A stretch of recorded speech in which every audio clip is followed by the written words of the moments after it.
ಬಳಸ್ಕೊಂಡಿದ್ದೀರಾ ಅಂತ ಕುಮಾರಸ್ವಾಮಿ ಅವರು ಆಗ್ರಹ ಮಾಡಿದ್ದಾರೆ ಸರ್. ರಾಜಕೀಯದಲ್ಲಿ ಪ್ರಜಾಪ್ರಭುತ್ವದ ವ್ಯವಸ್ಥೆ ಇದೆ.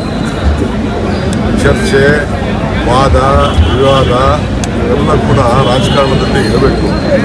ನೀನು ಏನಾದ್ರು ಮಾಡಿದ್ದೀನಿ, ಸಾಕ್ಷಿ ಗುಡ್ಡೆ ಇಟ್ಟಿದ್ದೀನಿ ಅಂದರೆ, ಜನಕ್ಕೆ ಏನಾದ್ರು ಒಳ್ಳೇದು ಮಾಡಿದ್ದೀನಿ ಅಂದರೆ, ನಿನ್ನ ಕೈಯಲ್ಲಿ ಏನಾದ್ರು ರಾಜ್ಯಕ್ಕೆ ಒಳ್ಳೇದು ಮಾಡಿದ್ದೀನಿ ಅಂತ ಒಂದು ಹೇಳಪ್ಪ. Command tell you what is your commitment. ಜನ ನಿನ್ಗೆ ಓಟ್ ಕೊಟ್ಟಿದ್ದಾರೆ ತಾನೆ, ದೊಡ್ಡ ದೊಡ್ಡ ಸ್ಥಾನ ಎಲ್ಲ ಬಂದಿದೆ ತಾನೆ. Come let us face public ಮುಂದೆ ಉತ್ತರ ಕೊಡೋದು. ನಾವು ಬರೀ ಹಿಟ್ ಆ್ಯಂಡ್ ರನ್ ಮಾಡೋದಲ್ಲ. ಇವೆಲ್ಲ ಯಾವಾಗಲೂ ಕೂಡ ಎಲ್ಲರಿಗೂ ಎದುರಿಸ್ಕೊಂಡು ಹಿಟ್ ಆ್ಯಂಡ್ ರನ್ ಮಾಡಿಕೊಂಡು ಬ್ಲ್ಯಾಕ್ ಮೇಲ್ ಮಾಡ್ಕೊಂಡು ಹೋದಂಗಲ್ಲ. ಅಸೆಂಬ್ಲಿ ಅದೇನೋ ತೆಗಿತೀನಿ ಪೆನ್ ಡ್ರೈವ್ ತೆಗಿತೀನಿ ಅಂತಾರಲ್ಲ, ಇದೆಲ್ಲ ಅಲ್ಲ. ಪ್ಲೀಸ್ ಕಮ್, ಬನ್ನಿ. ಏನೇನು ಅವಮಾನ ಏನಾಗೋದಿಲ್ಲ. ಬರಲಿಲ್ವಾ ಸಾತ್ತೂರಿಗೆ ನಾನು ಈ ಚೀಫ್ ಮಿನಿಸ್ಟರ್ ಆಗಿದ್ದಾಗ, ನೆನಪಿದ್ಯಾ? So will face. Come on, public ಏನು ಮಾಡಿದ್ಯಾ ನೀನು ಹೇಳೋ, ನಾವು ಹೇಳಿದ್ದೀವಿ.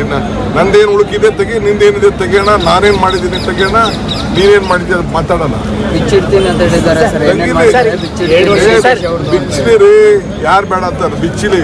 ಎಷ್ಟೋ ಜನ ಏನೇನೋ ಬಿಚ್ಚಿದ್ರು, ಯಾರು ಬೇಡ ಅಂತ ಹೇಳ್ತಾರೆ. ಬಿಚ್ಚಿಲಿ, ಈಗೂ ಬಿಚ್ಚಿಲಿ. ಇಡೀ ಕೇಂದ್ರ ಸರ್ಕಾರನೇ ಇದೆಯಲ್ಲ, ಎಲ್ಲ ಜೊತೆಲಿ ಬಿಚ್ಚಿಲಿ. ಇದಕ್ಕೆಲ್ಲ ಡಿ ಕೆ ಶಿವಕುಮಾರ್ ಎದುರ ಮಗ ಅಲ್ಲ ಸರ್. ಇದೇ ವೇಳೆ ಇನ್ನೊಂದು ಮಾತಾಡ್ತಾರೆ, 2.5 ವರ್ಷದ ನಂತರ ಅವ್ರ ಸರ್ಕಾರ ಬರುತ್ತೆ ಕಾಯಿರಿ ಅಂತ. ನೋಡಪ್ಪ, ಇವೆಲ್ಲ ಎಷ್ಟು ಸತಿ ಆಯ್ತು ಈ ಡೈಲಾಗ್. ಎಷ್ಟು ಕೇಳಿತು ಲೀಡರ್ಶಿಪ್ ಅಲ್ಲಿ? 18 ಕೇಳಿತ್ತು. ನೆಕ್ಸ್ಟ್ ಲೀಡರ್ಶಿಪ್ ಅಲ್ಲಿ 8-9 ಹೇಳಿದ್ದಾರೆ.